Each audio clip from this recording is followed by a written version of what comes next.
러브크래프트. 우리는 러브크래프트에 대해 어느 정도 안다고 생각합니다. 뭐죠? 아니, 누구죠? 네, 바로 이분입니다. 하워드 필립스 러브크래프트. 공포문학에 대해 약간이라도 아신다면 도저히 모를 수가 없는 이름이죠. 너무 중요하고 거대하기 때문에 오늘날 공포문학을 다룬다고 할 때 좋건 싫건 반드시 거쳐가야 할 작가입니다. 물론 21세기는 영상의 시대이기 때문에 러브크래프트의 소설 작품들을 모를 수가 있습니다. 활자가 영상의 시녀가 돼버렸죠. 그렇지만 그럼에도 여러분은 문화생활과 아예 단절된 그런 인생을 산 게 아니라면 아주 높은 확률로 러브크래프트가 창조해낸 괴물에 대해, 아니 좀 더 정확히는 그 괴물들로 이뤄진 신화에 대해 알고 있습니다. 나무위키에 적힌 개요를 보겠습니다. 미국의 호러, 위어드 픽션 소설가이자 크툴루 신화의 창조자이다. 여기서 핵심은 크툴루 신화에 있습니다. 이게 뭔가? 다시 보여드리자면 전체적인 외관은 인간형이지만 머리는 문어처럼 생겼고 턱 밑으로 괴기스러운 촉수가 내리뻗은 거대한 존재. 꼭 공포소설 마니아가 아니더라도 인터넷을 돌아다니다가 한 번쯤 봤을 법한 이 괴물의 이름은 크툴루입니다. 그리고 이 크툴루적 외형으로 수렴되는 다른 괴물들로 이루어진 신화체계가 바로 크툴루 신화입니다. 이걸 처음 만들어낸 소설가가 바로 러브크래프트입니다. 간단한 설명을 덧붙이자면 1928년 발표한 액자식 단편 소설인 크툴루의 부름에서 크툴루가 처음 언급됐습니다. 그리고 이후 크툴루는 만화, 음악, 영화, 게임 등 거의 모든 문화 장르에서 재생산될 정도로 현대 공포물의 아이콘이 됐습니다. 던전 앤 드래곤 시리즈의 일리시드 종족이나 와우에 등장하는 얼굴 없는 자들, 그리고 미디어에서는 2020년에 쏠쏠한 인기몰이를 했던 HBO 드라마 러브크래프트 컨트리가 있습니다. 감히 제가 평하기로 공포문학 계열에서 봤을 때 20세기 이후 나온 작가 중에 이 정도 퍼포먼스를 보여주는 작가는 전무후무합니다. 스티븐 킹이 유명하긴 한데 러브크래프트에 비빌 정도는 아닙니다. 후대 작가나 팬들이 그 스티븐 킹이 만든 소설적 배경이나 소재들을 갖고서 하나의 세계관을 만들어내진 않지 않습니까? 반면에 크툴루 신화는 말 그대로 신화입니다. 하나의 공동체나 시대가 공유하고 또한 전승받는 우주적 체계입니다.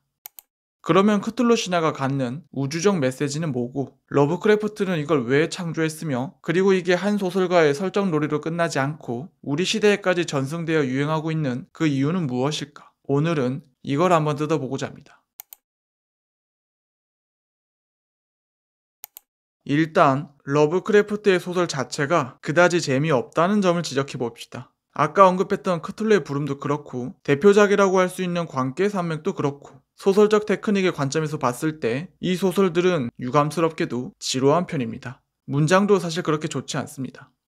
사실 재미있는 건 오늘날 러브크래프트에 대한 2차 장작물입니다. 크툴루를 창조해낸 건 러브크래프트이지만 이 괴물들을 엮어서 크툴루 신화라는 어떤 신화적 체계를 만들어낸 건 후대 작가들입니다. 여러분이 즐거움을 느낀 거의 모든 러브크래프트적인 건 러브크래프트 그 자체가 아니라 러브크래프트에 대한 일종의 팬픽입니다. 반복컨대 러브크래프트 본인은 그다지 재미가 없습니다. 왜일까? 근본적인 이유는 이야기의 절정에서 김이 빠지기 때문입니다. 등장인물들은 툭하면 기절해버리고 긴박하고도 구체적으로 묘사되어야 될 대결 장면이나 탈출 장면은 제대로 다뤄지지 않습니다. 결말 처리는 더 안 좋습니다. 그냥 미쳐서 자살하거나 혹은 대충 정신없이 도망치다 보니 운 좋게 빠져나올 수 있었다는 식이죠. 물론 러브크래프트의 주제의식을 생각하면 이런 서사 처리는 의도적인 부분이고 또한 평하기에 따라선 매우 훌륭하기도 합니다. 아니, 이게 무슨 말이야. 처음엔 서사적으로 서툴다며. 그런데 동시에 훌륭하다니. 이 역설을 이해하려면 이 크툴루라는 괴물의 독특성을 이해하셔야 합니다. 일단 괴물이라는 소재 자체는 전혀 놀랍지 않습니다. 미노타우루스나 늑대인간처럼 괴물에 대한 이야기는 전근대부터 꾸준했기 때문입니다. 심지어 근대에도 괴물은 인기몰이를 했습니다. 유령을 비롯한 각종 초자연적 현상에 대해 다룬 호레스 월폴의 오트란토 성이나 오늘날 흡혈귀를 유행시킨 브램 스토커의 드라큘라, 그리고 괴물에 대해 논할 때 빼놓을 수 없는 메리 셸리의 프랑켄슈타인까지 문학사에서 언급되어야 될 괴물들은 한둘이 아닙니다. 그렇다면 앞선 선배들과 비교했을 때 크툴루는 뭐가 다른가? 간략히 요약하자면 동기와 규모, 그리고 세계관을 향한 의지 면에서 다릅니다. 차례대로 설명해 보겠습니다. 우선 등장인물이나 독자들은 크툴루가 어떤 존재인지 알 수가 없습니다. 인간들이 거주하는 차원 바깥에 존재하는 초차원적인 무언가라는 식의 막연한 인상을 가지는 것이 전부입니다. 그래서 인간은 크툴루가 행동하는 동기를 알 수가 없습니다. 그리고 이 지점이 바로 크툴루가 이전 괴물들과 차별되는 지점입니다. 앞서 예시를 들었던 오트란토 성의 유령은 찬탈된 영주권에 대한 복수, 그러니까 원한을 가진 유령의 형태로 등장합니다. 목적과 동기가 확실하죠. 드라큘라 백작도 마찬가지입니다. 인간 세계를 지배하기 위한 야욕을 갖고 있습니다. 또한 프랑켄슈타인의 동기는 자신을 이토록 흉측한 존재로 만들어낸 창조주에 대한 증오였죠. 물론 그 증오를 이해하는 방식이 굉장히 철학적이었습니다만 어쨌거나 독자가 납득하고 해석해 볼 법한 동기다운 동기를 가졌습니다. 반대로 크툴루는 반복컨대 동기를 알 수가 없습니다. 크툴루를 섬기는 이교도 집단이 등장하긴 하는데 이것도 어디까지나 이교도들이 일방적으로 떠받드는 거지 크툴루가 이들을 직접 조종하는 건 아닙니다. 크툴루 외에 다른 괴물이나 환상적인 설정 또한 마찬가지입니다. 이를테면 마법의 책인 네크로노미콘의 경우 초월적인 신들에 대한 책이라고 추측되긴 하나 그게 엄청나게 위험하고 금지된 지식이란 어떤 정황만 있을 뿐 실제로 이게 뭐하는 건지는 드러나지 않습니다. 즉, 불가해합니다. 이 불가해성이 바로 러브크래프트의 작품이 주는 특유의 지루함의 원인 중 하나입니다. 쉽게 생각해 보시기 바랍니다. 여러분은 그 규칙이 이해가 되지 않는 어떤 경기나 게임을 보면 그게 재미있으신가요? 보통은 재미없습니다. 이해가 되지 않으면 무엇이 관전 포인트인지 알 수 없기 때문에 경기를 보는 긴장감이 현저히 떨어지게 됩니다. 재미의 구체성 또한 결여됩니다.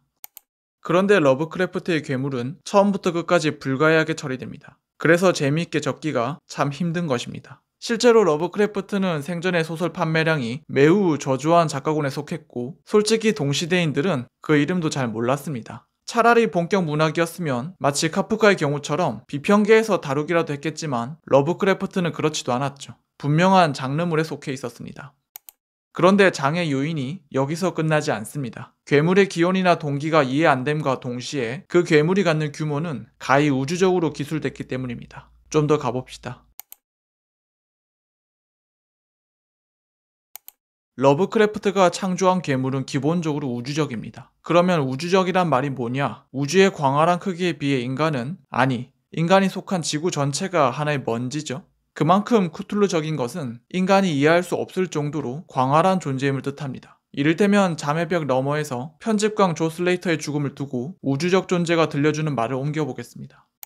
저자는 죽는 것이 낫다. 우주적 존재의 활발한 지능을 감당하기에는 어울리지 않았으니까. 저자의 천한 육체는 에테르의 삶과 지구의 삶을 오가는 데 필요한 적응력을 갖추지 못했다. 지나치게 동물적이고 하찮은 사람이다. 그럼 이 목소리를 들은 주인공은 어떠한가? 여기까지만 딱 듣고 감히 저 우주 너머의 세계를 탐구하려는 그런 시도는 하지 않습니다. 왜? 해봤자 어차피 이해 불가능하다고 생각하니까. 실제로 우주적 존재의 입장에서 인간이 가진 차이는 50보 100보처럼 무의미하게 평가됩니다. 같은 책에서 나온 구절을 또 옮겨보겠습니다. 지구의 자아가 알고 있는 삶과 그 경계란 얼마나 하찮은가. 그대들이 자신의 평온을 위해 알아야 하는 것이 얼마나 하찮은가. 그래서 쿠툴루적 존재는 인간계를 통째로 멸망시킬 가능성을 갖습니다. 이를테면 영겁으로부터의 등장한 가타노토와 같은 존재는 한순간에 대륙에 살고 있는 모든 생명체를 멸할 수 있다고 소개되죠. 그리고 이러한 우주적 스케일은 이전 괴물들이 갖지 않은 역량입니다. 앞서 언급했던 월폴의 유령이나 프랑켄슈타인, 이들은 세상 자체를 파멸시킬 정도의 그런 묵시록적 능력을 가진 존재가 아닙니다. 또한 드라큘라 백작 역시도 세상을 지배하고픈 야망이 있을 뿐이지 그 능력은 일개 교수에게 맡길 만큼 약합니다. 이는 미국적 문학 전통에서도 마찬가지입니다. 예로부터 미국에서 황야는 원주민과 마녀가 악마 숭배를 벌이는 사악하고도 위험한 장소로 상상됐습니다. 그도 그럴 것이 미국을 개척했던 청교도인에게 원주민과 마녀는 타자였기 때문입니다. 대개 사람들은 자기가 모르는 걸 악마화하지 않습니까? 그러나 이런 소재를 다뤘던 미국 작가들, 가령 브라운이나 호손, 혹은 빼놓으면 섭섭한 에드거 앨런 포에게 악마는 절대적이거나 범우주적인 존재가 아니었습니다. 고자질하는 심정에서 등장하는 노인의 눈, 끼케야 살인을 저지른 주인공만 괴롭힙니다. 사실상 양심의 가책이 정신병적으로 발전한 것에 불과하죠. 젊은 굿맨 브라운의 악마 숭배자, 뒤틀린 청교도적 욕망의 좌절에 불과합니다. 어느 쪽으로든 무슨 리틀보이도 아니고 세계 단위의 위력을 갖진 않았습니다. 사실 기독교적 전통에서 이런 존재는 괴물이나 악마가 아니라 신이죠. 요한계시록처럼 절대자가 타락한 세상에 대한 어떤 심판을 내린다. 이런 세계관에 익숙했습니다. 그런데 러브크래프트가 이 절대성을 야훼가 아닌 괴물에게 부여한 것입니다. 아니군요. 괴물이라고 말하는 건 곤란할 수도 있겠습니다. 왜냐하면 사실상 신들로서 호명되기 때문입니다. 크툴루 신화의 존재들은 감히 대적할 엄두도 낼 수 없는 우주적 힘을 가졌다고 일컬어집니다. 그런데 앞서 말했듯 그 생각이나 계획은 알 수가 없습니다. 이렇다 할 성향이나 습관도 알 수 없습니다. 반복컨대 불가해합니다. 그래서 보통 코스믹 호러라고 하죠. 우주를 뜻하는 코스모스에서 따온 단어답게 인간이 도저히 대적할 엄두도 나지 않는 우주적 규모의 위력을 가진 이러한 대상이나 현상을 마주했을 때, 그럴 때 인간이 느끼는 마치 자신이 개미가 된 듯한 그런 무력함에 대한 공포입니다. 이러한 20세기적 코스믹 호러의 대표주자가 바로 러브크래프트입니다.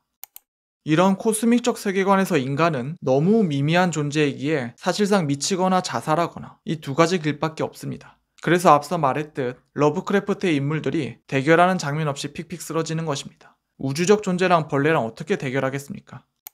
또한 그렇게 재미를 느끼기가 어렵습니다. 장르계에서 보통 등장인물이라고 하면 독자가 여기에 감정이입을 하면서 자기 동의시를 하죠. 그런데 그런 인물이 원인도 알 수 없는 존재에 의해 미치거나 도망만 다닌다? 크툴루에 대한 가망 없는 탐구나 자신의 이상심리만 중얼거리다가 파멸한다? 아주 특별한 취향이 아니라면 재밌기 힘듭니다.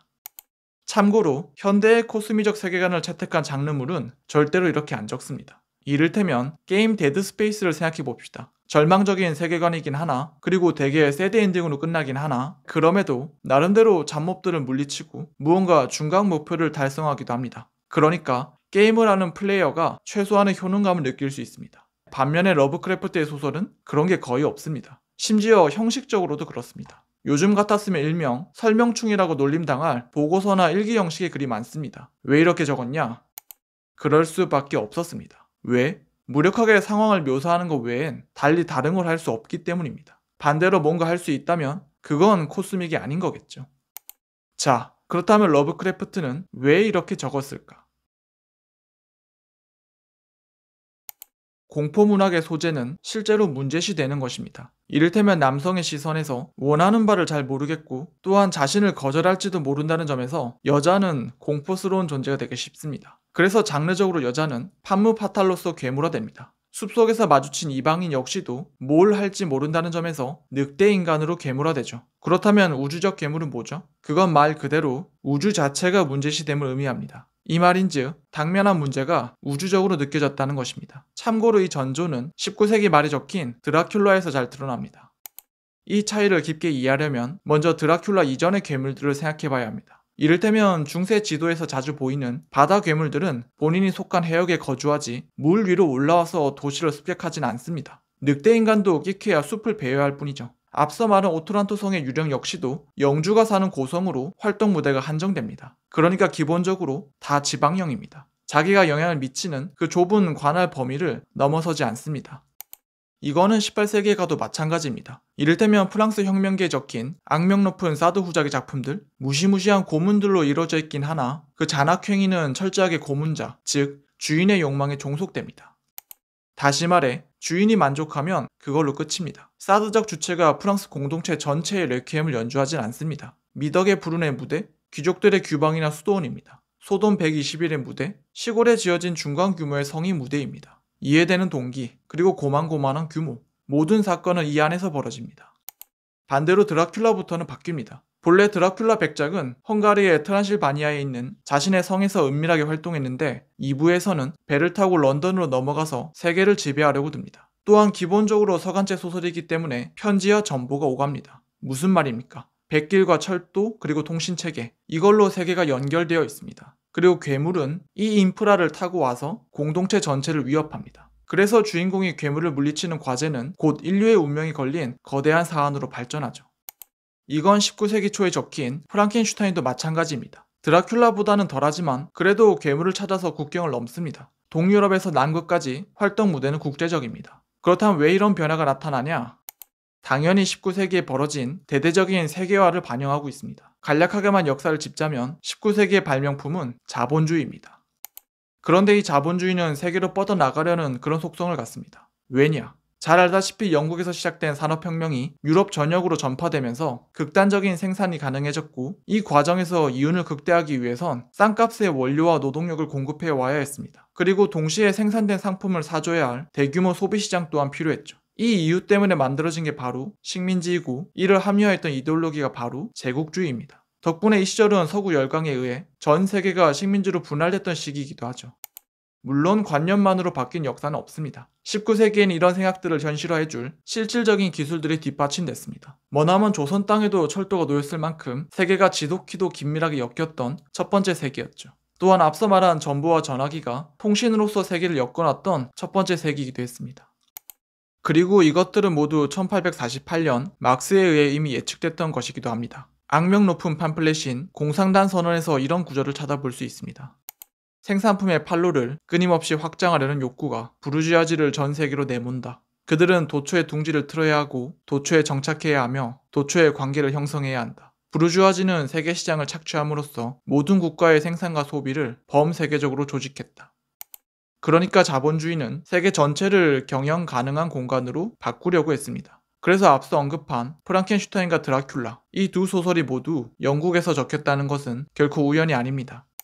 왜? 19세기 영국은 자본주의의 중심이었으니까. 이른바 해가 지지 않는 나라였던 대영 제국의 수도 런던은 세계 전역에 있던 식민지로부터 건너온 온갖 물자와 인력들로 넘쳐나던 다인종 국제도시였습니다. 그래서 드라큘라가 국제적인 형태를 띠게 된 것입니다. 쉽게 말해 드라큘라는 국제적 불안의 투사물입니다.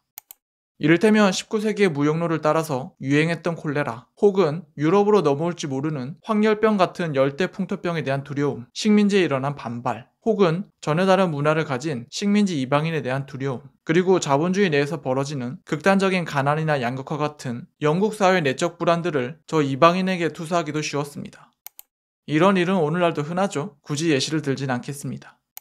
그래서 헝가리에서 온 드라큘라, 지금도 동유럽은 가난한 곳이지만 19세기에도 마찬가지였습니다. 특히 드라큘라의 성이 있는 카라파티아 산맥 부근은 완전한 소외 지역이었습니다. 그러니까 국제적인 노선을 타고 들어온 이질적인 것, 이걸 통제하지 못해 끝내 패권을 잃게 될 것이라는 불안, 심지어 제국주의 및 자본주의적 착취로 인해 저 이질적인 존재는 어떤 원한에 사로잡힌 게 아닐까 하는 그런 혐의도 크죠.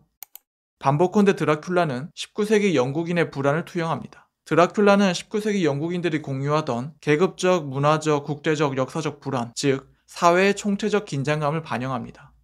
그러면 이런 반영은 왜 수요가 있었을까? 간단히 말하면 눈에 보이지 않는 그런 막연한 것은 두려우니까. 앞서 말한 저 복합적인 불안 요소, 이건 단박에 가셔되기 힘들죠? 그래서 막연합니다. 분명 해결은 해야 하는데 명확한 윤곽을 그리기도 힘들 정도로 복잡합니다. 그래서 불안을 일으키는 이 모든 것을 응축하여 흡혈귀라는 형태로 가시화하고, 그러면 이제 불안이 명확히 눈에 보이게 되죠. 눈에 보이면 그걸 제거하면 되겠다는 희망을 품게 됩니다.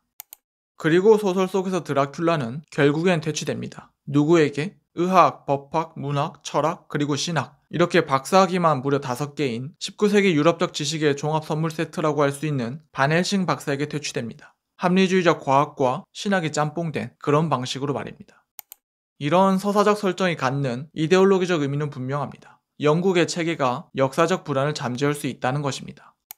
그래서 이건 마치 중세의 흑사병 같은 것입니다. 비록 실질적으로 흑사병을 일으킨 세균은 눈에 보이지 않지만 우물에 독을 탔다고 지목된 유대인이나 마녀는 분명하게 보이는 것처럼 말입니다. 물론 마녀를 불태운다고 해서 흑사병이 해결되는 것은 전혀 아니지만, 그래도 적어도 그 순간만큼은 문제의 원인이 해결됐다는 만족감을 느낄 수 있죠. 같은 맥락에서 드라큘라를 제거했다고 해서 19세기의 국제적인 불안은 전혀 해결되지 않습니다. 잘 알다시피 19세기 끝은 묵시록적이었던 제1차 세계대전이었기 때문입니다. 프랑코 모레티의 말을 옮겨보겠습니다.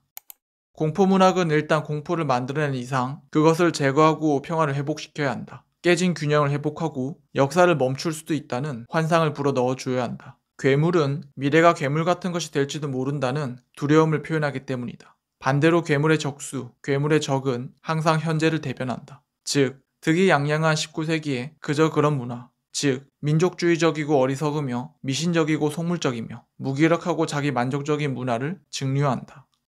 이런 점에서 인간은 안정감을 추구하는 존재라기보다는 안정감을 발명하는 존재입니다. 또한 공포문학은 얼마든지 보수적 이데올로기에 프로파간다 기능을 수행할 수 있습니다. 그러나 문제는 드라큘라가 이렇게 규모면에서 국제적인 형태를 띠게 됐지만 그럼에도 드라큘라는 이해 가능한 괴물이며 심지어 퇴치된다는 것입니다. 반대로 드라큘라 다음 세대인 러브크래프트의 크툴루는 반복컨대 불가해한 존재이며 전혀 퇴치되지도 않습니다. 그러니까 앞서 모레티가 지적한 저 이데올로기적 기능에서 역행하는 존재인 것입니다. 자, 무슨 일이 벌어진 걸까?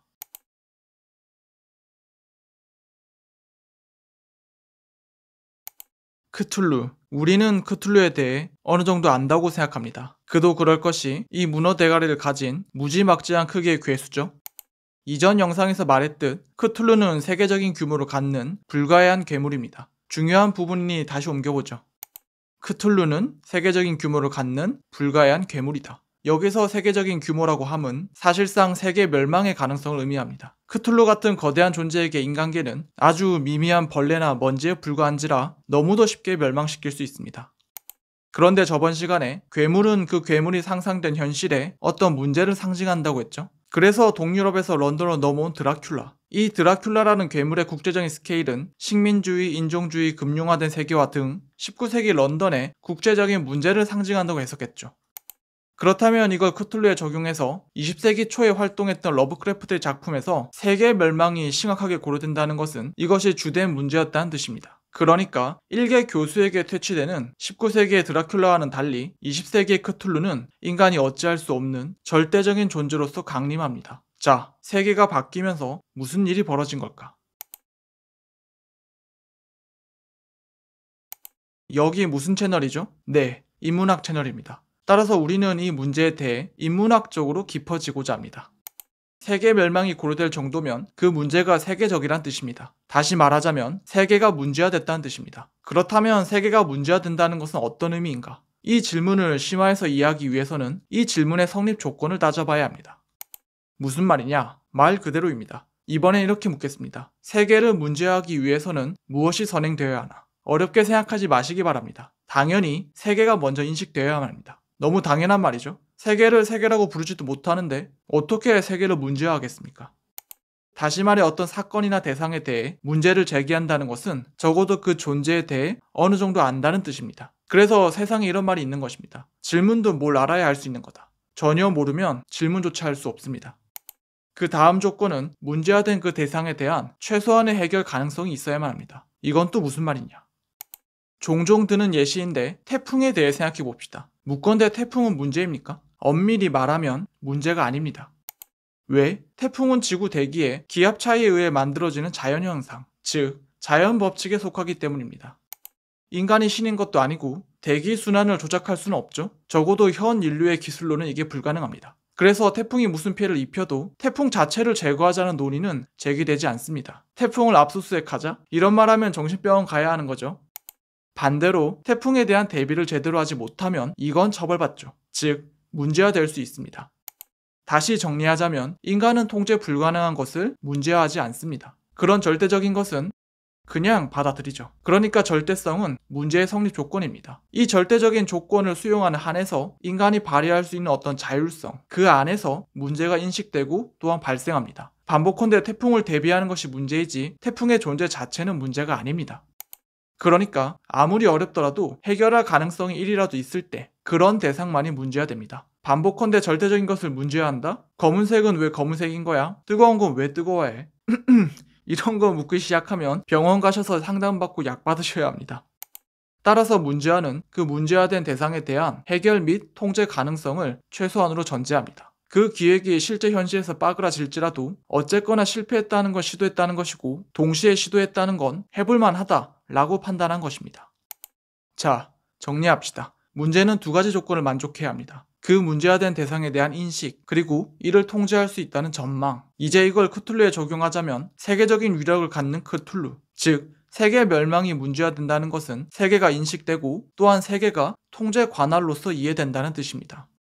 그래서 전 근대에 자주 보이는 종말론, 이거는 신에 대한 관념이 없으면 성립 불가능합니다. 신이 있으니까 종말론이 상상 가능한 것입니다. 신은 세계를 창조하고 지배하죠. 앞서 말한 세계에 대한 인식과 통제를 모두 만족하는 요인입니다. 전통적인 종말론에서 운석 충돌에 의한 멸망, 대규모 지진 이런 건 없습니다. 모두 신에 의한 징벌로서 묘사됩니다. 그런데 문제는 크툴루는 인격신이 아니라는 것입니다. 크툴루는 지구의 창조주가 아닙니다.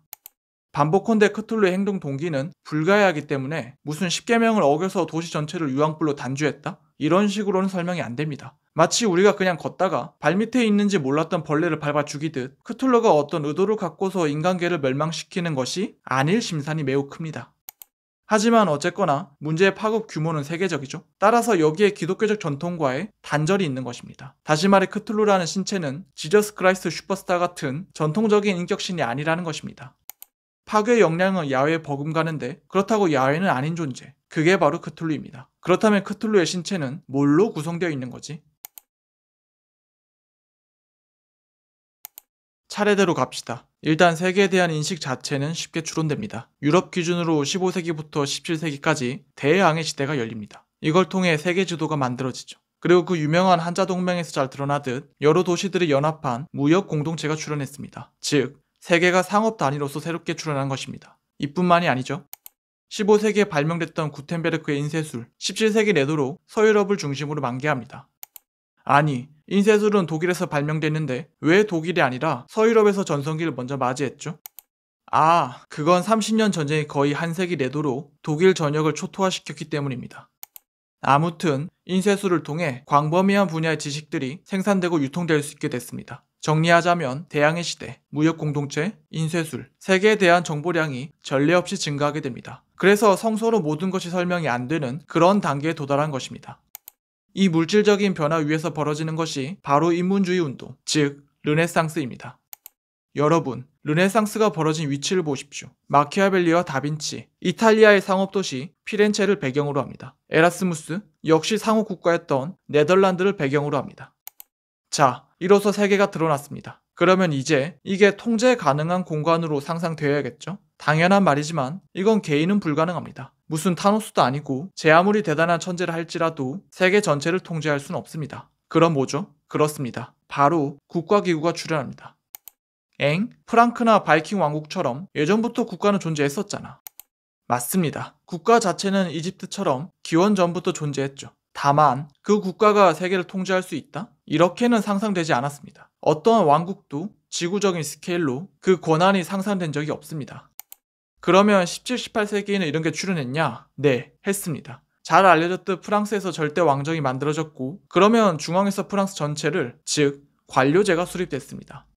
실제로 관료제를 뜻하는 비로크라시스는 18세기 중반 프랑스에서 만들어진 신조어입니다. 책상이나 사무실 등을 뜻하는 프랑스어 비로와 통치를 뜻하는 크라시의 합성어이죠. 당연히 이 관료제는 앞서 말한 여러가지 기술적인 혁신을 통해 증가한 세계에 대한 정보량을 흡수했습니다. 이제 국가는 중앙 집권적인 체계를 통해 경영, 조세, 국방, 사법, 기술, 문화 등 광범위한 분야를 통제할 수 있는 강력한 기구로서 부상하게 됩니다.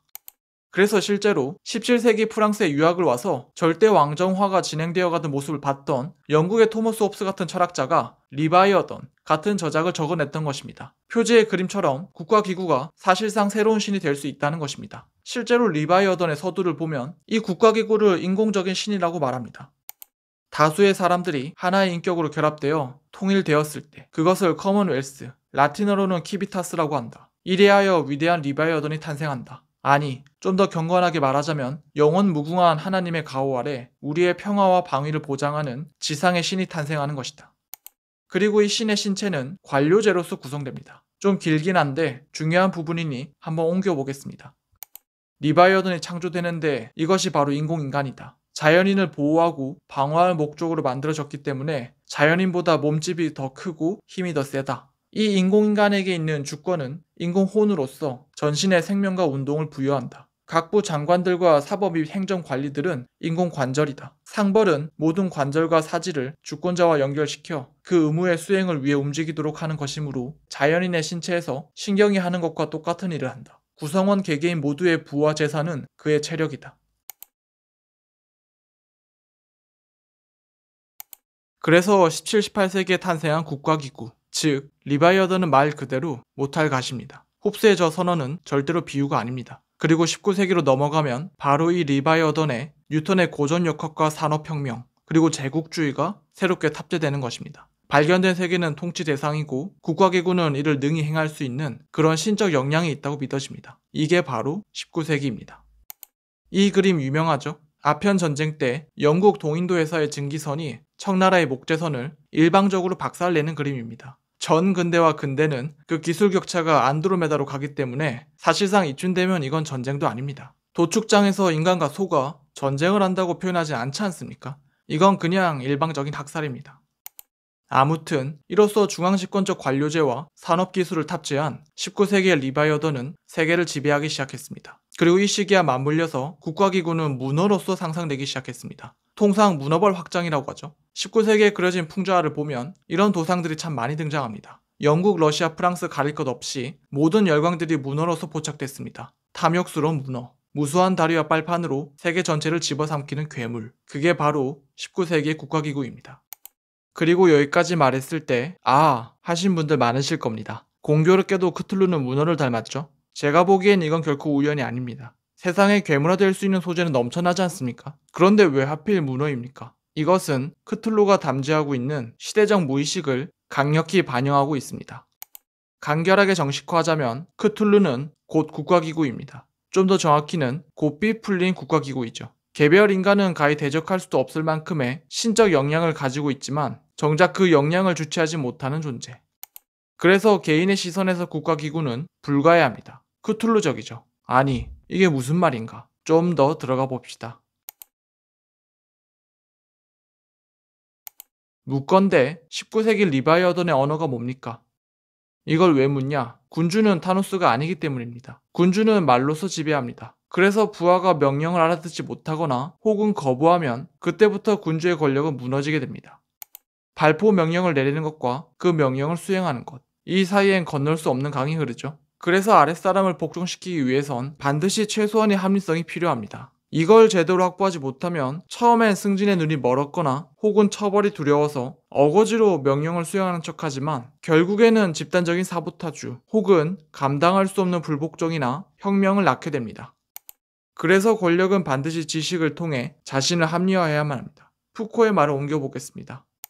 우리는 진리의 생산을 통하지 않고서는 권력을 행사할 수 없다. 그리하여 다시 묻자면 19세기 리바이어던의 언어가 뭡니까? 신학이나 철학은 아닙니다. 이 둘의 시대는 멀리 가버렸죠. 그러면 그렇습니다. 단연 과학입니다. 이건 꼭 물리학이나 화학 같은 자연과학에만 국한되지 않습니다. 근대에 새롭게 등장한 사회학, 본인을 철학이나 인문학이라고 부르지 않습니다. 사회과학이라고 하죠. 심리학, 마찬가지입니다. 본인을 경험과학의 한 분야라고 봅니다. 법학도 마찬가지입니다. 사회과학적 법학이란 분야가 따로 존재합니다. 또한 실용학문으로 넘어가면 이와 같은 과학화는 훨씬 더 심해집니다. 경제학, 경영학, 통계학, 산업공학, 금융학. 지금 말한 이 모든 학문, 수학을 모르면 할 수가 없습니다. 미적분학, 선형대수학, 확률론 등 응용수학의 언어로 이루어져 있습니다.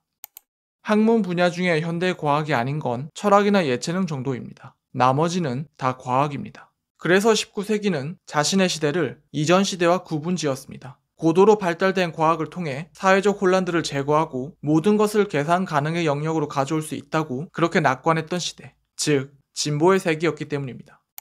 그래서 19세기의 실패가 더욱 도드라지게 됩니다. 왜? 19세기가 돌아가는 꼴을 보면 과학의 언어로 쌓아진 바벨탑이 무너지기 시작했기 때문입니다. 이전 시대와 비교했을 때 과학이란 라벨이 붙은 그런 지식들은 엄청나게 양산됐는데 어떻게 된 게 세상은 더 혼탁해졌습니다. 먹고 사는 문제가 제일 중요하다니까 경제 분야부터 한번 들여다볼까요? 경제적으로 유토피아를 단언했던 자본주의, 소위 천민자본주의라고 불리는 이 시절의 시장주의가 만들어낸 그 야만적인 가난의 풍경을 보면 혁명을 입에 담지 않는 것이 이상할 정도입니다. 영국의 악명 높은 아동노동, 5살 때부터 굴도 청소부 하는 이 사진 참 유명하죠. 당시 영국 노동자의 평균 수명은 20살 안팎이었습니다. 중노동과 가난이 얼마나 살인적이었는지는 엥겔스의 영국 노동계급의 상황, 이 책을 보면 잘 알 수 있지만 직접 읽었다가 노딱을 받을지도 모르니까 직접 인용하진 않겠습니다. 나중에 시간 나시면 한번 직접 읽어보시는 걸 권해드립니다. 그러면 이 고열을 빨고서 자본주의가 팽팽 잘 돌아갔냐? 딱히 그렇지도 않았습니다. 경제공황이 반복됐습니다. 1829년 상업공황부터 1837년 미국의 연쇄은행 파산, 철도 거품이 꺼지면서 터진 1847년 공황, 그리고 이른바 검은 금요일이라고 불리는 1869년 금시장 붕괴, 실제로 1873년 뉴욕 국립은행에서 뱅크런이 일어납니다. 그리고 이때를 기점으로 1896년까지 거의 20년간 이른바 장기 불황이 이어집니다.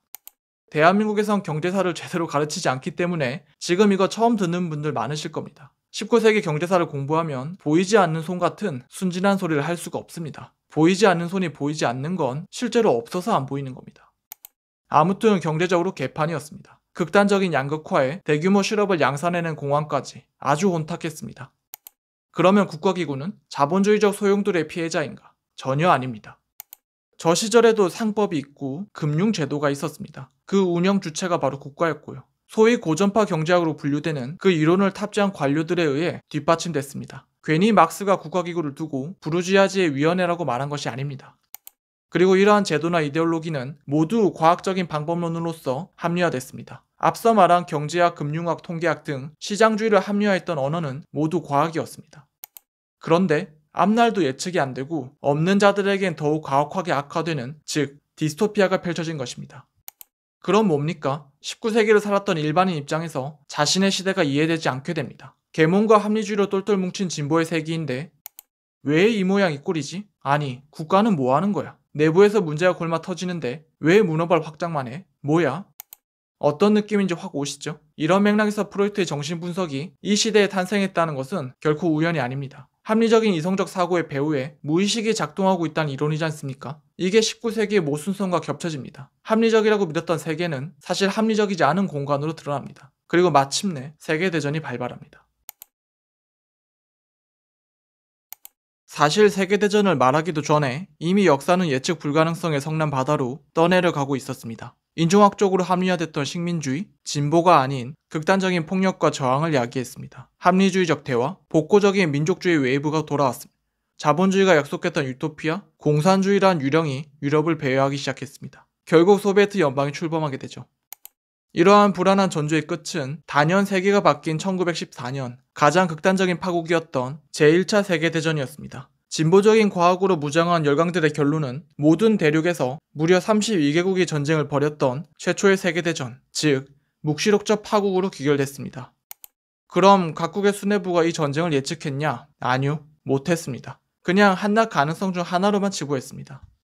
그럼 전쟁 발발 후 이게 어떻게 진행될지 예측했냐? 아니요, 이렇게까지 길어질 줄은 몰랐습니다. 나중에 다른 영상에서 1차 세계대전을 따로 다룰 날이 올 텐데 이 전쟁의 전개를 보면 정말이지 다들 하다가 질질 끌려 들어갔습니다. 모든 과학적인 예측과 기술들이 참호전의 진창에 처박힌 것, 그게 바로 1차 세계대전이었습니다. 사실상 진보의 종언이었죠. 물론 진보가 이뤄낸 찬란한 성과들도 있었습니다. 이걸 부정할 순 없습니다. 다만 빛이 길면 그림자도 긴 법입니다. 그래서 19세기를 요약하는 것은 디킨스입니다. 두 도시 이야기의 유명한 문장이죠. 최고의 시절이자 최악의 시절, 지혜의 시대이자 어리석음의 시대였다. 믿음의 세기이자 의심의 세기였으며 빛의 계절이자 어둠의 계절이었다. 희망의 봄이면서 곧 절망의 겨울이었다. 물론 소설의 무대는 프랑스 대혁명이지만 이 소설에 적힌 건 19세기 한복판입니다. 그러니까 19세기를 포착하기 위해 소환된 혁명기였다는 거죠. 그리고 19세기는 종언을 맞이했습니다. 세기가 바뀐 1928년 드디어 크툴루의 부름이 적힙니다. 문어 대가리를 가진 절대적인 괴물이 출현했습니다. 분명 신적 존재이긴 한데 국민 중 하나에 불과한 나의 삶을 딱히 고려하지 않는 것 같은 무관심한 존재. 심지어 그 행동이 어떤 결과를 낳을지도 모르겠을 고삐 풀린 리바이어던. 그게 바로 크툴루였습니다. 한마디로 총체적인 파국. 그러니까 세계는 전혀 관리되지 않았습니다. 어떤 의미에선 세계가 파악될수록 되레 낯설어지는 역설이 발생한 것입니다. 철도도 깔고 총독부도 설치하고 주민등록도 하고 분명 이것저것 경영 가능한 인프라를 깐 것 같은데 실제로는 계획대로 안 돌아가는 거죠. 그런데 그 부작용의 파급력은 세계대전의 경우처럼 통제 범위를 아득히 뛰어넘어 버립니다. 무수한 국제적인 문제들은 분명 세계가 서로 상호작용하면서 만들어내는 것 같긴 한데 해결책은 난망합니다. 이제 세계는 분명 발딛고는 있지만 이해가 되지 않는 공간인 거죠. 그리고 러브크래프트는 범지구적인 사유가 가능해지리라 믿어지고 또한 권장됐던 시절에 속했던 작가이자 무엇보다 그런 시절의 세계 전체가 지옥불에 불타는 걸 실시간으로 목도했던 작가였습니다. 그런데 또 국가기구가 폐지되진 않았죠. 지금도 그렇지만 파국을 낳을 수 있는 무지막지한 능력을 가진 국가기구는 지금도 그대로 존속하고 있습니다. 그럼 뭡니까? 처음에 말했던 인식과 통제를 다시 떠올려봅시다. 세계는 분명 인식되지만 동시에 낯설고 국가기구는 세계를 통제할 수 있을 것 같지만 동시에 그렇게 하지는 못하는, 그래서 리바이어던이 어디로 가는지는 알 수 없는, 한마디로 총체적인 모순이 생겨난 것입니다. 그래서 크툴루의 규모는 범지구적이며 그 동기는 불가해하게 설정됐습니다. 크툴루는 19세기의 결론이자 20세기의 상징입니다. 이런 맥락에서 러브크래프트의 주된 테마가 이성의 힘에 대한 냉소라는 것, 이건 놀랍지 않습니다. 물론 이때 이성은 앞서 길게 얘기했듯 과학을 의미하겠죠. 실제로 러브크래프트는 과학을 정조준했습니다.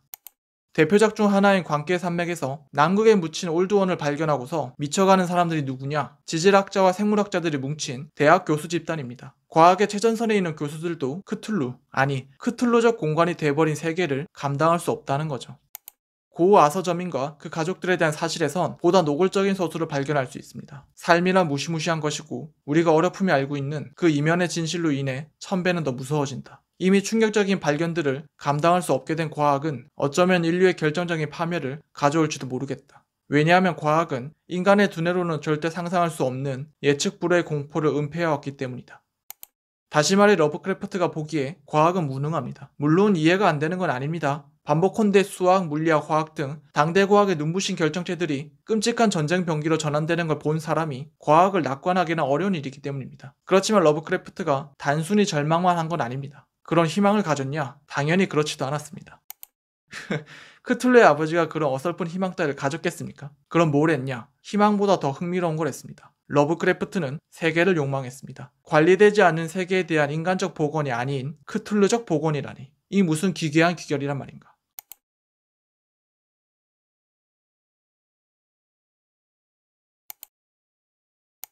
크툴루. 우리는 크툴루에 대해 어느 정도 안다고 생각합니다. 그도 그럴 것이 벌써 40분째 다루고 있기 때문에 모르시면 문제가 크죠. 문어 대가리를 가진 거대한 그리고 불가해한 괴수. 지구를 쉽게 멸망시킬 수 있을 정도의 초월적인 존재. 그게 바로 크툴루입니다.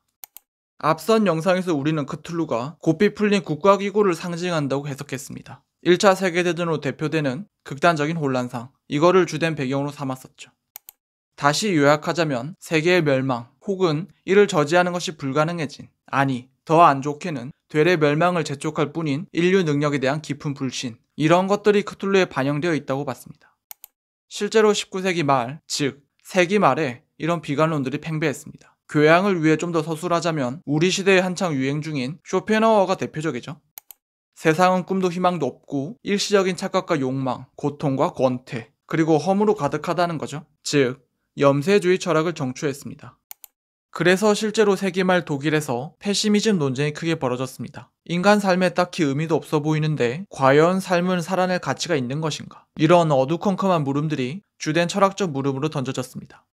그리고 이걸 적극적으로 받았던 사람이 바로 야쿠브 부르크하르트와 프리디 니체입니다. 부르크하르트는 역사가죠. 세계사적 성찰 같은 책을 보면 당대의 정치 문화 전반을 굉장히 비관합니다. 그리고 프리디 니체는 이분은 너무 유명하죠. 니체가 쓴 글 중에 아예 교육자로서의 쇼펜하우어가 있을 만큼 이 패시미즘의 중요한 철학적 계승자였습니다. 이건 여담인데 니체가 젊은 시절에 부르크하르트의 공개 강의를 듣고 이 사람은 제대로 된 학자이고 나와 정신적인 교감을 할 수 있겠다 하는 마음을 먹었고 실제로 얼마간 서로 편지 교류를 했을 만큼 꽤나 가깝기도 했습니다. 아무튼 잘 알다시피 니체는 20세기에 진입하면서 유럽 문화의 영웅이 됩니다. 그리고 이런 염세주의적 사상이 몽글몽글 커지는 가운데 1912년 당대의 과학기술의 결정체였던 타이타닉호가 가라앉습니다. 이 사건이 굉장한 충격을 줬습니다. 유럽 문명 전체가 침몰하는 충격이었죠. 그리고 이전 영상에서 언급했듯 1914년 1차 세계대전이 벌어집니다. 어땠겠습니까? 원래 철학 및 문화적으로 쌓인 비관의 마른 장작 더미에 불이 팍 붙었습니다. 프랑스의 시적 거인이었던 폴 발레리가 정신의 위기를 적었고 독일에선 슈팽글러가 그 유명한 서양의 몰락을 적었습니다. 참고로 이 시절 비트겐슈타인도 현 유럽이 완전히 타락했다는 오토 바이닝거의 철학에 심취했었죠. 일종의 흑역사죠. 좀 길게 얘기했는데 이걸 통해 확실히 말하고 싶은 것은 러브크래프트가 기존 세상에 없던 것을 적은 것은 아니라는 겁니다. 무에서 유가 나온 게 아니라고요. 저 꿈도 희망도 없는 감수성 자체는 지금까지 언급했듯 그 문화적인 계보가 꽤 두껍습니다. 그래서 비평적으로 평하자면 비관주의 자체는 러브크래프트의 핵심이 아닙니다. 이거는 전혀 특별한 게 아닙니다. 이를테면 세계의 실제를 알면 미쳐버리거나 자살한다는 식의 발상은 니체의 저술에서 반복되는 주제입니다. 그럼 러브크래프트는 뭐가 특별하냐? 굉장히 흥미롭게도 비관과 공포가 아닙니다. 핵심은 세계관이 있습니다. 응? 이게 무슨 말이지? 좀 더 들어가 봅시다. 좀 길게 우회해 보도록 합시다. 먼저 세계관이 무엇인지 말해봅시다. 철학계에서 이 말을 처음 쓴 사람은 임마누엘 칸트로 알려져 있습니다. 판단력 비판 26절에서 얘기했죠. 어떤 취지로 말했냐면 인간의 이성 능력이라는 건 실제로는 이미지화하는 것이 불가능한 것에 대한 어떤 개념적인 이미지를 떠올리려고 한다는 것입니다. 이를테면 국가를 떠올려 봅시다. 다들 이 개념을 아시죠? 그런데 국가가 어떻게 생겼습니까? 어떤 느낌인지 바로 오시죠? 개, 컴퓨터, 인간 등 그나마 대표적인 이미지를 떠올릴 수 있는 것과는 달리 국가는 구체적인 이미지화가 불가능합니다. 그런데 동시에 뭔가를 떠올리긴 또 합니다. 군대, 의회, 국세청, 대규모 토목공사 등 뭔가 다들 개별적으로 떠올리는 복수의 이미지들이 있을 겁니다. 이런 것들이 느슨하게 엮이고 조합된 어떤 키메라 같은 무언가를 떠올립니다. 그렇지만 이게 정확히 국가에 들어맞진 않습니다. 사실 국가에 대한 정확한 이미지, 이거 자체가 불가능합니다. 국가는 극도로 다양한 기관과 세력들이 단순히 뭉친 것을 넘어서 역사를 거치면서 누적되고 퇴적되기까지 한 복잡하고도 거대한 무언가이기 때문입니다. 그래서 각 국가 구성원들이 서로 완전히 합의할 수 있는 이미지, 이런 건 불가능합니다. 그런데 여기서 또 핵심은 어쨌거나 인간은 이 키메라적 이미지를 떠올리긴 한다는 것입니다. 그리고 이 떠올림은 의식적인 작업을 넘어서 그냥 무의식적으로 진행됩니다. 거의 본능이라는 거죠. 왜 그럴까? 이것도 깊게 들어가면 한없이 복잡해질 수 있는 주제이지만 자리가 자리인 만큼 하나만 제시하자면 어떤 이미지를 떠올린다는 것은 그 대상을 구체적으로 인지한다는 뜻입니다. 그리고 이 말인즉 그 대상을 어떻게 다뤄야 하는지에 대한 최소한의 알미 있다는 뜻입니다. 반대로 이미지를 떠올리지 못하면 그걸 활용할 수도 없습니다. 그게 뭐고 어떻게 생겼고 어떤 식으로 굴러가는지 이런 이미지 일체를 떠올리지 못하면 아무것도 할 수가 없습니다. 그래서 백문이 불여일견이다 라는 말이 괜히 생긴 말이 아닙니다. 이미지는 곧 지식입니다. 그래서 정리하자면 인간은 구체적인 존재입니다. 어느 누구도 추상적으로 밥을 먹을 수가 없습니다. 그게 라면이건 김치건 모든 먹음은 구체적으로 진행됩니다. 그래서 분명 내 삶을 실질적으로 구성하는 부분인데 그걸 명확히 이미지하지 못한다? 굉장히 불안해지게 됩니다. 내가 모르는 것에 내 삶이 의존하고 있다는 뜻이니까. 그래서 그걸 직접 관찰하거나 혹은 머릿속으로 가상의 이미지를 조합하거나 어떤 식으로든 그 불분명한 대상에 대한 이미지를 가지려고 시도하게 됩니다. 이걸 세계에도 적용할 수 있습니다. 우리는 다 세계에 살죠. 거주, 여가, 생존 등 삶의 모든 영역이 세계 안에서 벌어집니다. 그래서 어떤 식으로든 세계에 대한 이미지를 떠올리려고 합니다. 반복컨대 세계는 내 삶에 유의미한 영향을 미치기 때문입니다. 그래서 세계 전체를 바라볼 수 있는 하나의 소실점에서 포착해낸 말 그대로 세계에 대한 관점, 즉 세계관을 구성합니다. 그런데 세계는 너무 복잡하죠. 하나의 통일된 이미지를 떠올리는 것이 쉽지가 않습니다. 그래서 인간은 이걸 외주를 맡깁니다. 다른 사람이 정리한 세계의 이미지를 자신이 속한 세계로서 받아들인다는 거죠. 종류는 굉장히 다양하죠. 호메로스적 세계관, 기독교적 세계관, 계몽주의적 세계관, 그리고 지금 우리가 속한 자본주의도 하나의 세계관입니다. 그런데 세계관의 종류가 많다는 건 그만큼 하나의 절대적인 세계관이 출현하기 힘듦을 의미합니다. 세계 그 자체의 복잡성은 압도적이기 때문에 이걸 모두 묶을 수 있는 그런 정신적인 작업이 불가능하기 때문입니다. 자급자족적 농경에 기초한 봉건 체계를 만들어도 갑자기 대항해 시대가 열릴 수도 있는 겁니다. 그러면 상업에 기초한 새로운 세계관이 요구되죠. 틈과 예외는 항상 존재합니다. 이런 맥락에서 딜타이를 인용해 보겠습니다. 세계관 중에 그 어떤 것도 우리의 사유 한계 내부에서 우주의 한 측면을 표현한다. 이런 점에서 어떤 세계관도 참되다. 그러나 어떤 세계관도 일면적이다. 우주의 여러 측면들을 함께 보는 일이 우리에게는 불가능하다. 우리는 진리의 순수한 빛을 단지 다양하게 굴절되는 광선 안에서만 볼 수 있다. 문제는 하나의 세계관이 파괴될 때 그 충격이 엄청나다는 것입니다. 그도 그럴 것이 하나의 세계관이 붕괴한다는 것은 그 외피 속에 있던 물질 및 권력관계, 이 전반이 박살난다는 뜻이기 때문입니다. 거칠게 말해서 세계관의 붕괴는 그 세계관으로는 설명되지 않고 해결되지도 않는 사태, 이런 괴물 같은 실제가 출현할 때 벌어지기 때문입니다. 그러니까 세계관이 무너져서 세계가 무너지는 것이 아니라 세계가 무너졌기 때문에 세계관이 무너지는 것입니다. 그렇기 때문에 세계관이 붕괴하면 이 세계관을 붕괴시킨 저 실제를 설명할 방법도 없고 설령 그런 세계관이 있다 해도 내가 거기에 제대로 적응할 수 있을 것인지가 미지수이기 때문에 마치 세계 자체를 잃어버린 듯한 극심한 불안감을 느끼게 됩니다. 세계이긴 하되 내 자리가 없는 세계? 그런 세계가 무슨 의미가 있겠습니까? 따라서 이 공백기에 발생하는 극단적인 고통을 어떻게 해결할 것인가? 이것이 중요한 화두로 떠오르게 됩니다. 그리고 역사적으로 세계관이 붕괴할 때 크게 4가지 해결책이 등장했습니다. 첫째는 종교로의 퇴행입니다. 혼란기에 신께서 보호하사는 굉장한 주문이 됩니다. 세계관이 붕괴했지만 그 세계의 복잡성은 그대로이기 때문에 이때 인간은 이 혼란을 단박에 정리해줄 어떤 절대적인 요인에 이끌리게 됩니다. 그리고 종교는 그 욕망을 만족시켜주죠. 아주 직관적이지 않습니까? 신께서 함께한다. 한때 마르크스가 종교를 두고 종교는 인민의 아편이다 라고 말했었죠. 아주 틀린 말은 아니지만 그렇다고 또 아주 맞는 말도 아닙니다. 왜냐하면 아편은 일종의 마취제이기 때문입니다. 그래서 사람들을 편안하게 만들죠. 그렇지만 동시에 종교는 사람을 극단적으로 흥분하게 만들기도 합니다. 극단적인 파괴성과 비합리적인 말들을 쏟아내게 만들죠. 이런 점에서 저는 움베르토 에코의 정정에 동의합니다. 종교는 인민의 코카인이다. 둘째, 세계관이 깨지기 이전의 세계를 갈구하는 복고적인 주체가 됩니다. 일종의 기만 전략이죠. 이전 세계의 규범이나 가치를 재현함으로써 마치 그 세계관이 지금도 깨지지 않고 이어지고 있는 것처럼 스스로를 속이는 것입니다. 이를테면 실제로 1차 세계대전 때 육군 소위로 활동했던 피츠제럴드가 대표적이죠. 그의 대표적인 위대한 개츠비에서 개츠비는 급진적으로 무너진 세계 속에서 과거의 가치였던 낭만적 사랑을 추구하는 존재입니다. 셋째는 망가져버린 세계 자체를 응시하는 허무적 주체입니다. 그렇지 않겠습니까? 파괴된 세계를 다시 재건할 수 없다고 판단될 때 그때 느껴지는 무기력, 불안, 도피 충동, 즉 허무가 가득해집니다. 그리고 이 대표주자는 물론 해밍웨이입니다. 잘 알다시피 우울한 마초맨 해밍웨이는 이른바 잃어버린 세대로서 1920년대의 무기력과 방황을 다뤘던 작가였죠.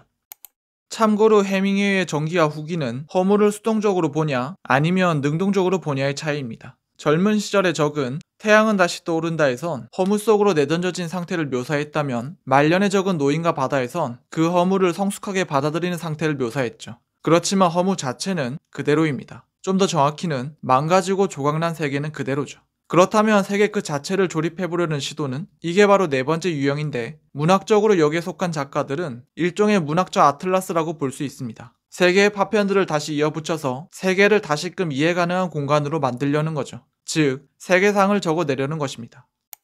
예컨대 자본주의가 본격 도입되면서 전통사회를 붕괴시켰던 19세기 초중반, 이때 프랑스라는 시공간을 공유하는 자그마치 2000명의 등장인물들의 이야기를 담아낸 무려 97권 분량의 인간 희극을 적어낸 오노드레 발자크가 등장했죠. 또한 19세기 중후반엔 두 가문의 계보들을 통해 세계를 그려내려고 했던 20권 분량의 루공 마카르 총수의 기획자인 에밀 졸라가 등장했습니다. 뿐만 아니라 양자 세계대전을 겪으면서 이제까지 알았던 세상이 파국으로 끝나버린 폐허의 한가운데서 중간계로 대표되는 거대한 세계를 창조해냈던 톨킨이 등장했죠. 그러고 보면 마블 유니버스도 미국 경제가 와르르 붕괴했던 서브프라임 모기지 사태 이후죠. 그리고 제 생각엔 러브크래프트는 이 네 번째 계보에 속한 작가입니다. 그러니까 20세기로 들어오면서 파괴된 세계에 대한 복원의 의지를 가졌다는 거죠. 아니, 잠깐만. 지금까지 크툴루는 세계를 파괴하는 괴물이라며. 그런데 갑자기 무슨 세계의 복원? 이건 어떤 의미에서 도발일 수도 있습니다. 러브크래프트를 공포물의 대가로 소개해놓고 크툴루가 공포물인지 되묻다니. 그러나 동시에 이 반문은 유의미합니다. 왜냐? 러브크래프트의 기획은 공포물의 근본을 훼손하기 때문입니다. 묵건대 공포 장르의 근본이 뭡니까? 당연히 공포입니다. 그렇다면 공포의 근본은 뭘까? 인간의 가장 근원적인 공포는 미지에 대한 공포라던 러브크래프트 본인의 말 맞다나 그 대상에 대한 모름, 즉 무지는 공포의 근원입니다. 그래서 괴물이건 귀신이건 간에 모든 공포물에는 근원적인 딜레마가 있습니다. 그건 바로 그 대상이 등장하는 순간부터 공포가 반감된다는 것입니다. 당연하죠. 등장 횟수가 늘어날수록 그 괴물에 대한 암도 조금씩 늘어나니까. 그래서 암과 공포는 반비례 관계입니다. 이런 이유에서 공포물은 시리즈에 극히 취약합니다. 속편의 괴물만큼 안 무서운 게 없거든요. 에일리언 시리즈? 제 아무리 최신 대문이 훌륭하고 특수효과가 발전해도 그 낮은 화질에 리들리 스콧의 1편을 능가할 수가 없습니다. 왜? 누구나 속편 에일리언에서 에일리언이 등장한다는 걸 알고 있기 때문입니다. 이걸 러브크래프트에 적용하자면 처음 적힌 크툴루의 부름 이후 크툴루적인 것에 대한 공포는 필연적으로 줄어들 수밖에 없습니다. 그런데 러브크래프트는 여러 작품을 통해 반복해서 크툴루를 등장시켰죠. 좀 더 정확히는 오래된 존재라는 뜻의 올드 원이라는 명칭을 자주 사용했지만 이렇게 호명된 초월적이고도 불가해한 무언가, 이들에 대한 역사와 영역에 대한 설명을 반복해서 개진했습니다. 그러니까 이렇게 말해야겠습니다. 러브크래프트 본인은 자신의 소설에 등장하는 괴물들에 대한 호칭을 체계화하지 않았습니다. 그렇지만 어떤 올드원은 남방구했고 어떤 올드원은 예전에 반란을 일으켰고 니알라토텝이 어떻게 기어다니는지 등 뭔가 계보를 그리고 체계화해볼 풍부한 소스를 남겼다는 점은 분명합니다. 그래서 작품이 나오면 나올수록 러브크래프트의 작품을 따라가는 독자 입장에서는 공포가 확실히 반감됩니다. 원래도 재미가 없는 소설인데 심지어 무섭지도 않게 돼버리는 거죠. 답 없죠? 이런 모습의 극점이 어디냐? 실로 아이러니하게도 크툴루 신화의 탄생입니다. 앞선 영상에서 지나가듯 말한 것 같긴 한데 사실 크툴루 신화는 러브크래프트의 순수한 창작물이 아닙니다. 후대 작가인 어거스트 덜레스 같은 분이 러브크래프트가 남긴 소스를 바탕으로 크툴루 신화를 재구성한 것입니다. 그리고 러브크래프트는 자신의 작품이 아니라 바로 이 크툴루 신화를 통해 사후 명성을 받은 거라고 봐도 무방합니다. 그런데 신화로서 체계화되는 순간 공포는 급격히 감소하게 됩니다. 반복컨대 이때부터 크툴루는 그 등장과 실체가 예측 가능한 것이 돼버리기 때문입니다. 그런데 이건 덜레스가 러브크래프트를 망친 게 아닙니다. 무에서 유가 나오지 않습니다. 다시 말해 러브크래프트의 작품이 신화화될 여지로 가득했다는 뜻입니다. 그래서 냉정히 말하자면 러브크래프트라는 작가는 크툴루적 세계를 만들려고는 했지만 이걸 완성하는 데엔 실패한 작가라고도 평가할 수 있습니다. 일종의 떡밥 전문가랄까? 그렇지만 동시에 바로 이런 이유에서 러브크래프트는 세계관 계열에 속한 작가 중 가장 흥미로운 작가인 것입니다. 신화가 된 순간 공포소설의 범주를 넘어서게 됩니다. 거칠게 요약하자면 크툴루 신화라는 건 한편으론 고삐 풀린 세계 앞에 내던져진 무능한 인간을 적나라하게 포착한 것이지만 또 한편으론 굉장히 모순적이게도 그런 불가해한 존재들로 이루어진 또 하나의 세계를 새롭게 구축하려고 한 것이기 때문입니다. 그러니까 세계에 대한 완전한 낙담과 세계상의 의지가 공존하는 것입니다. 크툴루는 세계를 해체함과 동시에 재구축하려는 모순 혹은 그러한 모순적 운동에 붙여진 이름인 셈입니다. 좀 더 가보겠습니다. 인간의 정신활동은 이중적입니다. 이게 무슨 말이냐면 한쪽에선 현실을 최대한 있는 그대로 파악하려고 합니다. 객관의 의지가 있는 거죠. 생물학적으로 이는 단순한 귀결입니다. 세상을 객관적으로 파악하지 못하면 생존에 불리하기 때문입니다. 물리적으로 어떤 한도를 넘으면 위험한지 이걸 인식하지 못하면 그럼 죽는 겁니다. 그러나 동시에 인간은 단순히 객관적이기 위해서 객관을 인식하진 않습니다. 그런 객관성은 극히 공허한 것입니다. 객관은 욕망과 밀접히 관련됩니다. 그러니까 어떤 대상을 객관적으로 파악하려는 이유는 그걸 활용하기 위해서입니다. 재료의 강도를 알아야 건축 설계를 할 수 있고 재료의 성분을 알아야 약품을 만듭니다. 그렇다면 묻건대 건축 설계와 약품 이 두 가지는 객관입니까? 객관이긴 하되 동시에 욕망입니다. 좀 더 정확히는 인간의 욕망이 객관에 투사된 것, 즉 욕망이 객관화된 거죠. 그렇게 객관의 의지가 증가한다는 건 그만큼 욕망의 절박함도 커진다는 뜻입니다. 진짜로 세상에 내 욕망을 구현하고 싶은 거죠. 그러기 위해서 내 욕망이 자초하지 않게 객관을 정교하게 이해하고 계산할 필요가 있습니다. 이 구도를 러브크래프트에 적용할 수 있습니다. 먼저 크툴루는 객관의 의지입니다. 세상이 미쳐 돌아가고 합리적인 이성은 이에 무능했던 것. 이건 20세기 초에 대한 객관적인 인식이기 때문입니다. 그러나 동시에 인간은 이 분열과 무기력의 상태를 견딜 수가 없습니다. 그래서 이를 복원하고픈 욕망을 갖게 되죠. 문제는 러브크래프트가 겪은 저 1차 세계대전이란 저 파국의 경험이 너무도 압도적이었다는 것입니다. 유사 이래 최초의 세계대전이라니. 그래서 인간적 복원을 차마 입에 담을 수가 없습니다. 이건 비이성이니까. 이런 맥락에서 러브크래프트는 극도로 이성적인 주체입니다. 동화로 퇴행하거나 혹은 미치는 데 실패했던 사람인 거죠. 하지만 세계관의 욕망은 그대로죠. 그래서 이 억압된 욕망은 반복을 일으킵니다. 조금씩만 변주하면서 크툴루적 작품을 계속 반복해서 적게 된 것입니다. 언제까지? 대장암으로 더 이상 지필이 불가능해질 때까지. 이게 바로 세계관에 대한 크툴루적 복원이라는 실로 기이하고도 심오한 결과물입니다. 어떤 의미에서 러브크래프트는 마지막까지 이성적인 것입니다. 그렇지 않습니까? 비록 이제는 인간의 통제를 벗어났지만 다시 통제를 회복하기 위한 최소한의 준거를 마련하려면 어쨌거나 이 괴물 같은 세계를 객관적으로 다시 파악해야겠죠? 이는 이성의 절차입니다. 얘기가 좀 길어지고 있는데 다시 요약하자면 이렇습니다. 당면한 문제는 복잡하고도 구조적으로 느껴지나 이를 어떻게 풀어야 할지 모르겠다는 점에서 절망적이고 다 포기하고만 싶고, 그렇지만 또 한편으론 마냥 손 놓고 있을 순 없기에 절망적인 용기를 쥐어짜야만 하는 상황. 진실을 알게 되면 낙담과 허무 속에 미쳐버릴 것 같지만 그렇다고 하여 자기 기만을 할 순 없는 상태. 좀 더 정확히는 그런 기만극에선 딱히 위안을 찾지 못하는 쓸데없이 명민한 상태. 이 세계가 불가해한 괴물처럼 보이지만 그 괴물의 속성과 질서를 탐구하는 걸 차마 포기할 순 없는 우울하고도 호기심에 전율 어린 상태. 21세기까지 인류는 크툴루 신화에 왜 열광할까? 단순합니다. 러브크래프트로 하여금 크툴루를 창조하게 한 고삐 풀린 국가기구의 문제가 전혀 해결되지 않았기 때문입니다. 그리고 이 방향성 잃은 세계화 앞에 개인은 극도로 무기력합니다. 코스믹이 유행하기에 이보다 더 적절한 환경이 있을까? 그렇지만 동시에 이러한 러브크래프트가 계속해서 읽힌다는 것은 실로 역설적이게도 여러분이 아직 희망을 놓지 않았다는 뜻이기도 합니다. 고뇌와 시도는 계속됩니다. 허무와 절망과 우울이 우리를 짓누르지만 동시에 우리는 그 안에서 사유하는 법을 끈질기게 계속 모색하는 중이죠.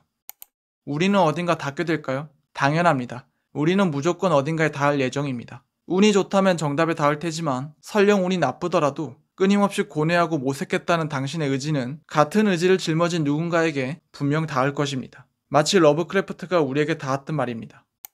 예상과 달리 강의가 꽤 길어졌습니다. 이 60분이 넘는 강의를 모두 따라오신 분이라면 분명 지하정원이란 소설도 재미나게 읽으실 거라고 봅니다. 도서관에서 빌려서 읽으면 맛이 떨어지는 책이니 반드시 사서 읽으시길 권해드립니다. 좋습니다. 이걸로 크툴루에 대한 철학적 강의를 마치도록 하겠습니다. 시청해주셔서 감사합니다. 이상 홍준성이었습니다.